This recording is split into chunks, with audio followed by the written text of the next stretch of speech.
Greetings RC friends, welcome to Props and Wheels. Today we are going to do another mini RC plane review. This is a VolantexRC mini Trainstar. Let's open it up and see what's inside.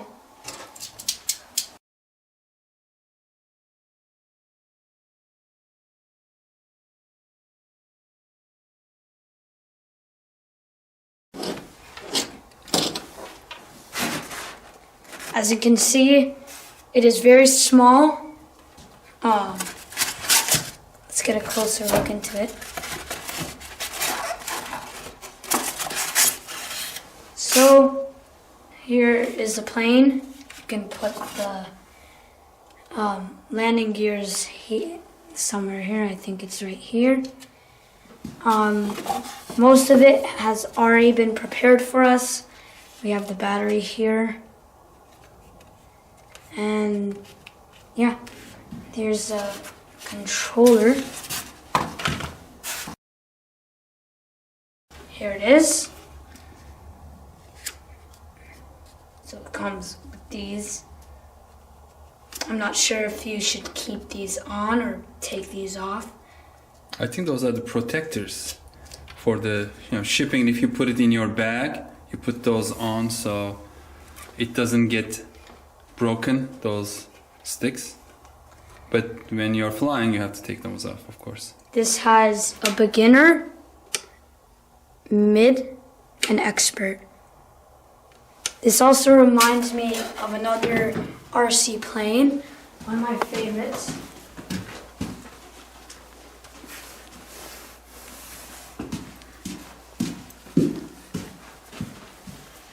They look similar, except this is 4-channel. What is that one? This one is VolantexRC Sport Cub 500.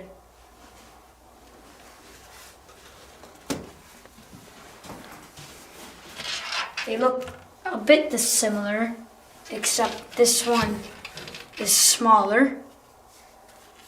And looks very cute. yeah, and it has these drawings on it. But it doesn't have ailerons, right? No, it doesn't have it. So no ailerons here. This one has ailerons, 4-channel. This doesn't have ailerons, but if you look at it, it has a dihedral. So the wing has that V shape, which it gives it a kind of like a natural stability. It's kind of like a hanging low from the wings or something like that. Whereas this is more flat because you control the turns with the ailerons. You don't need that dihedral to help with the turn and with the stability. I think they're about the same because they're both beginner RC airplanes, and both controllers have a beginner, intermediate, and expert.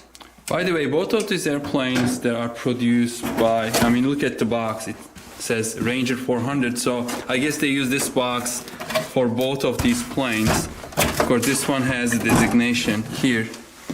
So this is the one that's inside, not the Ranger 400. So it's the pictures on this side.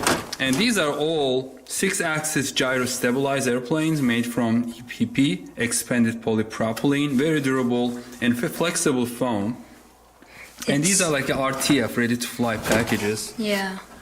So should we just put the battery on charge? Yeah, we should put the battery on charge. Let's do that now because there's still light outside. So maybe we can just go out and then do a quick maiden flight. It should be Velcro probably. I'm not breaking it. No, I think it's a Velcro, attached with Velcro, yeah, that's good. Yep, it is. So, let's charge this battery. Let's show our viewers what the battery is. That this is a 1-cell, 1S lithium polymer battery, and it is 180 milliamp hours, 3.7 volt, that's 1S. And this package came with just one spare propeller. By the way, all these airplanes, VolantexRC E-Sheen, are supported or manufactured by the company called EX Hobby or X Hobby. So this one is as well. And all those airplanes have this removable prop, or it pops off, if you crash it hard enough, the prop will pop off. So like this, if it crashes hard, it will pop off, and then you can just click it back in. So it doesn't break the firewall, it doesn't break the motor or bend the shaft. Let's put them side by side and to see. And can you pop the propeller back in? So they will see how easy it is. Like once it pops off, you just have to line it up nicely in that hole, and then click, and that's it. That's it. Yeah, it looks like a little sister or little brother of the VolantexRC Sport Car 500. And let's take a look at this manual as well. Yeah, it's like a regular manual with a lot of pictures. I always had good experience with these VolantexRC e-sheen manuals. I mean, there are some wording that's not proper English, but still you can tell what they are trying to say. Probably Google Translate or another translation program, but everything is well documented and there are schematics and diagrams showing everything, so it's very easy. So we got our 4 AA batteries. We're gonna put them into the controller. Just beeping. Okay, good. Yeah, we'll start in the beginner mode. So on this one it's a little tricky. It says expert 0, then it says mid, it's intermediate, and 2 is beginner, and it's kind of like an arrow down. So if you pull it all the way towards you, I believe that's the beginner mode, and if you push it all the way away from you, push it all the way away, that's expert, and then in between is the intermediate mode. In the beginner mode, it will limit the bank and pitch angles. So the plane will only bank about 20 degrees or this much, and then won't go up and down too much. You cannot do any loops, you cannot do any rolls.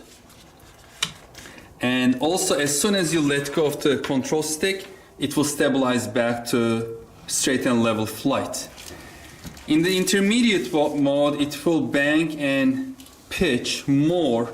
And actually, I don't think they control the pitch angle. So if you pull it all the way, you can do a loop in the intermediate mode if you are flying straight and level, and then start like it's good speed.